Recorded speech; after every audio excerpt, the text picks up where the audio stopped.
इसमें किसी ढंग की भी कोई जिम्मेवारी नहीं है। न तो रेलवे फ्लाईओवर ब्रिज बनाएगी, न आरयूबी बनाएगी या अन्य भी पब्लिक सुविधा जो हो ये नहीं बनाएगी। तो रेलवे की तो स्पष्ट निर्देश है। और इंडियन आर्मी का ऐसा है, बजट पर कभी वेस्ट नहीं होती। रक्षा मंत्रालय अगर आपका पक्षकार हो तो ये सारा काम रक्षा मंत्रालय कर सकती है, जिसका उदाहरण है जसवंत सिंह जी तत्कालीन रक्षा मंत्री और देवी सिंह जी भाटी कोलाई से थे।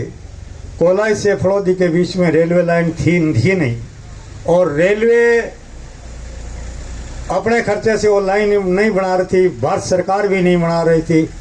देवी सिंह जी का और जसवंत सिंह जी का अच्छा दोस्ताना संबंध हो या राजनीतिक संबंध हो, उन्होंने जसवंत सिंह जी को निवेदन किया और जसवंत सिंह जी ने 250 करोड़ रुपया लगा करके, आपके सामने उदाहरण है, 20 साल पहले ये फड़ौदी से कोलाई लाइन जुड़वाई है।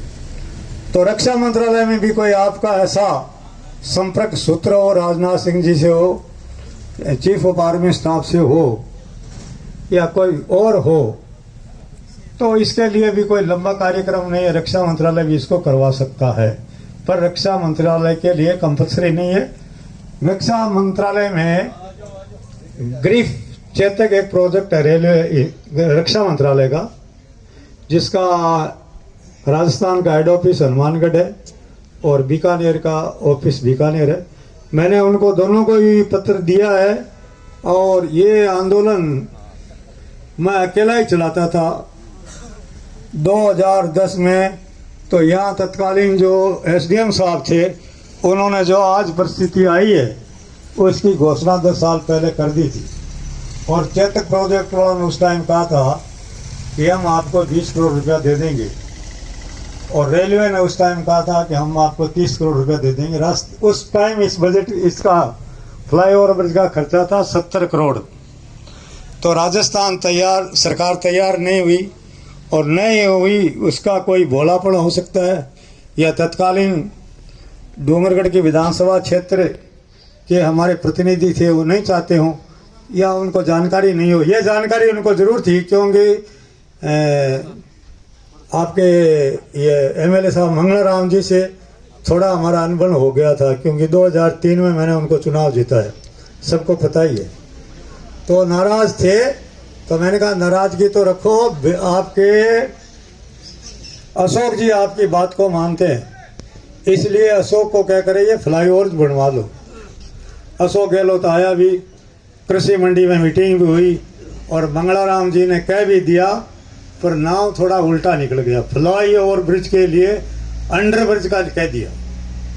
और शायद भारत का सबसे होशियार राजनीतिज्ञ या मुख्यमंत्री अशोक गहलोत है, उसने कहा भाई ताली बजाओ, एमएलए साहब ने कह दिया 2 बना दो 2, तो 2.5x2 के यहाँ अंडर ब्रिज सैंक्शन हो गई। मैंने उसका विरोध किया और मैंने कहा यार, मैं तो आपको फ्लाईओवर ब्रिज का कह रहा था, ये अशोक गहलोत तो 2 का कह गया कि यार मैं जानू ही कोई नहीं, फ्लाईओवर ब्रिज किया हुआ है और अंडर ब्रिज किया हुआ है। मैं तो जाने अशोक बहुत बढ़िया करिए 2 कर गयो, मैं तो एक ही चाहूँ, वो थाने राजी करियो कि कोनी हुई।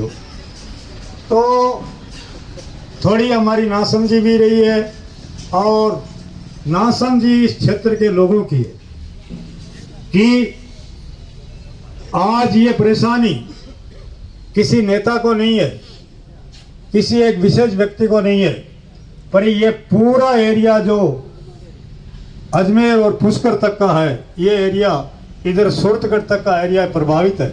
विशेषकर लोनकणसर की काड़ू और विद्यासर के बीच का एरिया ये तो बहुत ही ज़्यादा प्रभावित है, क्योंकि हर व्यक्ति को बीकानेर जाना पड़ता है, और एक्सीडेंटल केस होते हैं, डिलीवरी केस होते हैं, और आधा घंटा आपका ये लेवल क्रॉसिंग नंबर 224 बंद होने की वजह से यहाँ कई मौतें हो चुकी है, और वो किसी के घर में हो सकती है, कोई चाहे वो बीजेपी का हो, कांग्रेस का हो, कम्युनिस्ट का हो, गरीब हो या अमीर हो, क्योंकि ये रेलवे फाटक किसी के लिए खोला नहीं जाएगा। इसलिए सब लोगों को इस संघर्ष में शामिल होना पड़ेगा।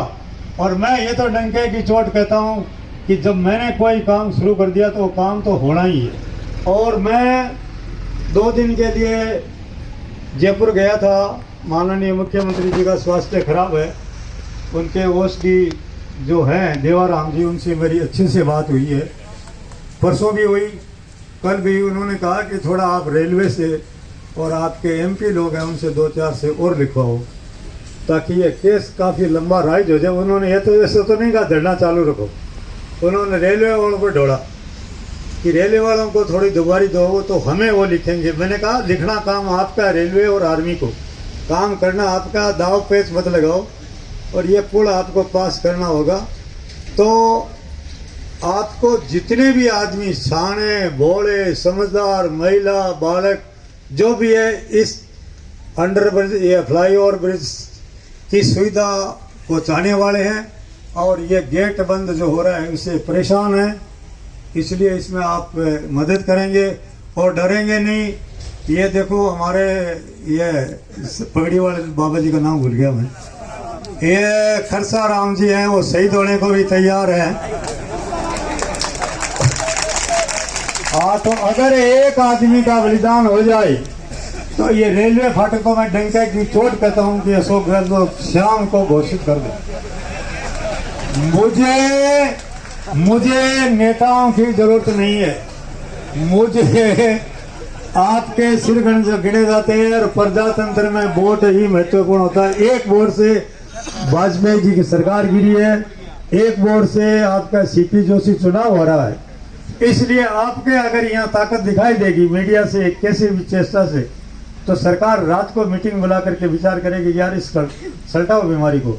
ये ताकत आपके पास है। अगर मैं और ये 5-4 कार्य और बुद्धा राम जी बहादुर साहब वो